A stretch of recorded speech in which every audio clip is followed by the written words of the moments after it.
I've lost everyone that matters to me.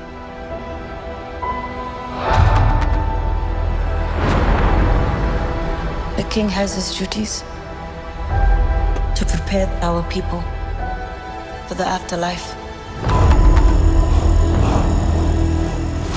I have mine. King M'Baku of Wakanda. Then, Yancey Street, between Broome and Grand.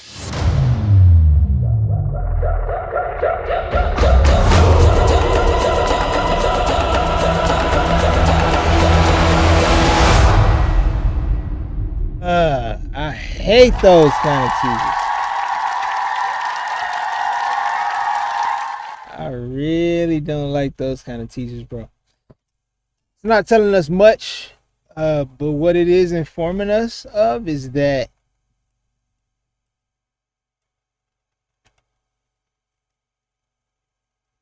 the Black Panther story arc will be in Avengers Doomsday, which is good to know, man.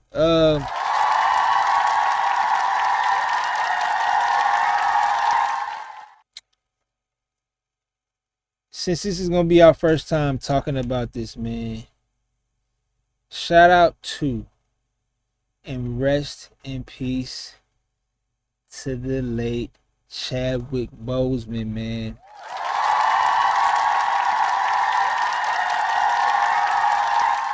I am glad that they are keeping the Black Panther story arc in the movies. And, you know, Shuri as the lead and all of that is not necessarily what we wanted to see, but we have to keep seeing it, right? Because what I believe they are going to do is they're going to use her to set up the next big Black Panther. It sounds like I'm about to say something else, ain't it, right? Y'all give it up.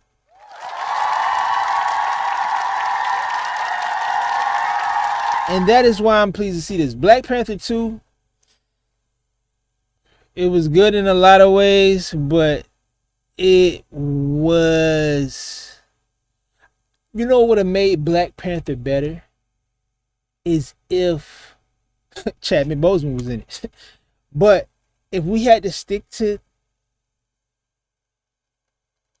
you know, still having, you know, if we had to make a film without Chadwick Boseman, a Black Panther 2, I believe that it would have gone a lot more favorably and would have gotten a lot more praise and accolades if it was made by people who weren't so closely affected by the passing of Chadwick. How do you do that? Now, it would have had to been a lot of conversations and stuff had, but I don't think Ryan Coogler, he's the leader, right? He's going to be the one that takes the lead on the overall story of Black Panther, right? So he decided to not reveal how the hero died.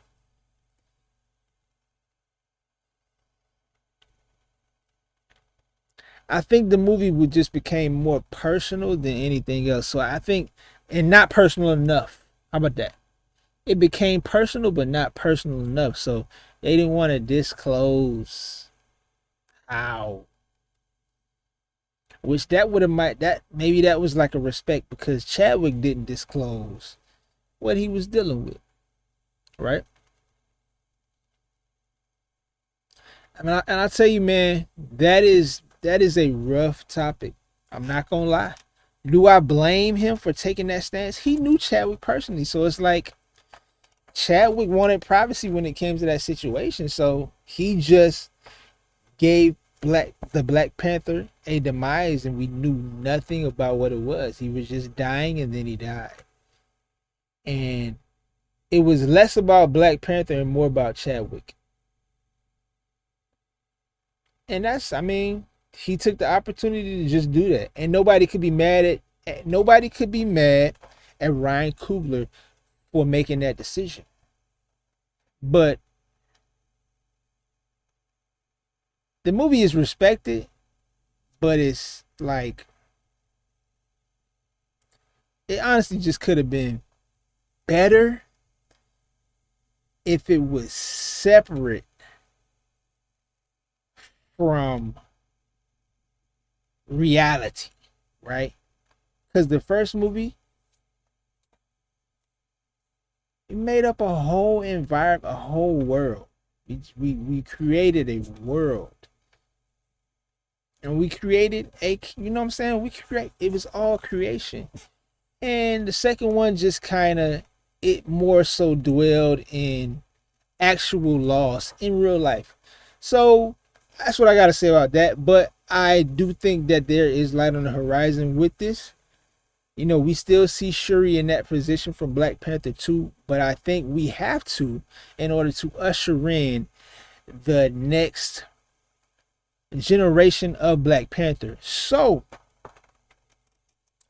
I'm glad to see that it's going to be playing a big role in our next phase of the Marvel Cinematic Universe.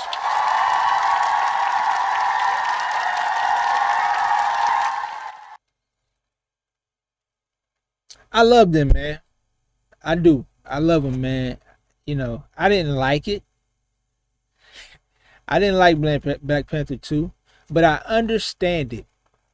That's what I can say. I completely understand it. They were just too close to that situation. They were a family. They were a freaking family, bro. And Chadwick was one of those anchors in the family, man. He was the Black Panther in the movie, and outside he poured his heart, and you always saw it, but you never knew what he was dealing with until it was over.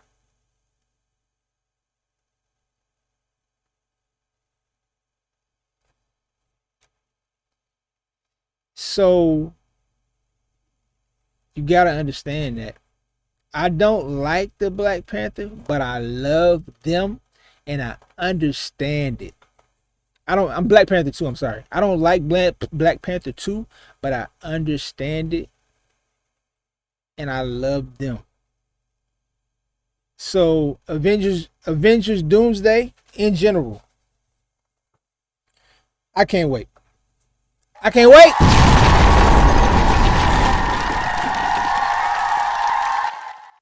So to speak truthfully and to speak real, Avengers 1, great introduction, but it is not the best Avengers movie, right? The best Avengers movie, I think most will agree, is dang, I ain't gonna be able to remember the name right now. Y'all know what it is. It's not Avengers Endgame, it's the one before that. That's the best Avengers. And that's Avengers 3. Yeah. Avengers 3 is the best Avengers movie. But Avengers 1 was a great introduction. Avengers 2, very interesting. They're starting to develop their, get on the roll here. And after the Russo brothers directed Captain America Civil War, that's when everything just went to whole complete new heights. And it's called Avengers War. Avengers, no. I don't know what it's called, but I can't think right now. It was the best one though. Yeah, I know what I'm talking about. But after the Russo brothers directed Captain America Civil War, the cinematic universe it went into the stratosphere. And I mean, even before that, DC didn't stand a chance, but it was still hope. But that's when they just left DC in the dust. The Russo brothers, and I believe that they're directing this one. Not quote me on it, but I believe, yeah, Anthony Russo, Joe Russo. They're directing this again. They can't freaking miss. Endgame was very boring. But those fight scenes were, when they had them, were still some of the best. Very well written. They always lay out a good movie. So yeah, like I was saying, Avengers 1, great introduction. And then when you start off with Iron Man, honestly. Iron Man, of course, that started the whole cinematic universe. Iron Man, never heard of him before that. When I was going to watch it, I was like, who is Iron Man? This is gonna be dumb. But Iron Man, if I really had to choose to be any superhero in the Marvel Cinematic Universe, it'd be Iron Man. It wouldn't be Spider-Man, none of them other. It'd be Iron Man, because he got guap. He got that cheese. And he's a genius. Iron Man.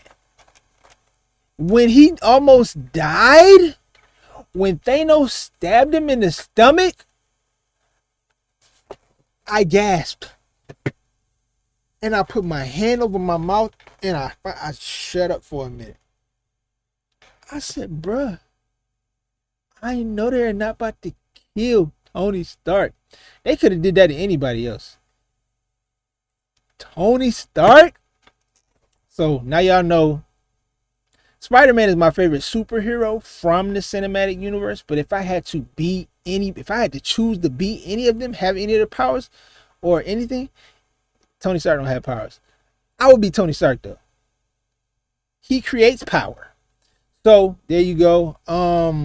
I'm looking forward to it. I want to relive this whole feeling again of the cinematic universe just being great. Shout out to everybody that I've watched talk about this. I don't know y'all names, man, but I know y'all from up north. I watched y'all. It's the heavy set dude, light skinned dude with the beard. All of them got beards. They from up north, and they funny, man. Man, y'all really, honestly, y'all inspired me to kind of like make my own movie review channel, man. So shout out to all the movie reviewers out there that are doing their thing. Shout out to y'all. When this goes down, we're gonna take this channel to another level. When Avengers goes down, we're going to take this channel to another. We're gonna start deep diving. Because